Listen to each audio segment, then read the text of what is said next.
அனைவருக்கும் வணக்கங்க. அனைவரும் மின்பிச்சிருக்க இறைவனை வணங்குறாங்க. காம உணர்வு இது வாழ்க்கையில் வந்து ஒரு பார்ட் ஆஃப் தி லைஃபு, அவ்வளோதான். அதுக்கு மேலே லைஃப்பில் எவ்வளோ சாதிக்கிறதுக்கு எவ்வளோ விஷயங்கள் இருக்குது. இருந்தாலும் இந்த ஒரு ஒரு விஷயத்துக்காக நிறைய பேர் தன்னுடைய குழந்தைங்களை அநியாயம் பண்ணுறதும், உலகத்தை விட்டு அனுப்புறதும், இந்த ஒரு பொய்யான கள்ள உறவுக்காக குழந்தைங்களை அநியாயம் பண்ணுறதும் நிறைய நடந்துட்டுருக்கு, பார்த்துட்ருக்கோம். அதுக்கேற்ற தண்டனையை அனுபவிக்கும் போது அந்த அந்த குடும்பத்தை சார்ந்த ரெண்டு சைடுமே இழப்புகள் ஏற்படுது, குழந்தைங்களுக்கு இழப்புகள் ஏற்படுது. இதெல்லாம் பல காலமாக சொல்லிக்கிட்டு இருக்கோம். இந்த மாதிரி உணர்வுகள்லாம் தப்பான விஷயம் அப்படின்னு சொல்லி. இருந்தாலும் பார்த்தீங்கன்னா இந்த டெலிவரிக்கு வந்து கொடுத்துட்டு போகும்போது கூட ஒரு பெண்ணை பார்த்தோன்னே என்ன உணர்வு தோணுதோ தெரியல. இந்த பெங்களூரில் ஒரு பையன் டெலிவரி கொடுக்க வந்துட்டு அந்த அம்மா கிட்ட அசிங்கமாக நடந்திருக்கான். பெண்களுக்கு தான் நான் சொல்கிறேன், நீங்கள் டெலிவரின்றது வெளியே வச்சு வாங்க வேண்டிய ஒரு விஷயம்.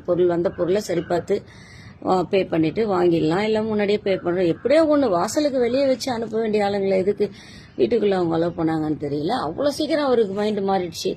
அவர் அடுத்த டெலிவரிக்கு போகணுன்ற எண்ணத்தெல்லாம் கூட மறந்துட்டு அவர் அவ்வளோ ஒரு கேவலமாக நடந்திருக்காங்க. இதால் வந்து நல்லா இருக்கிற ஒரு 95-99% கூட இந்த மாதிரி ஒரு சிலர் தவறாக நடக்கிறதால எல்லார் மேலேயும் சந்தேகம் வருது. தயவுசெய்து மேடம், தயவுசெய்து உணர்வுகளை கட்டுப்படுத்தி கண்டிப்பாக மனுஷன் வந்து வாழணும். அதுக்கு தான் 6 அறிவு கடவுள் கொடுத்துருக்காரு.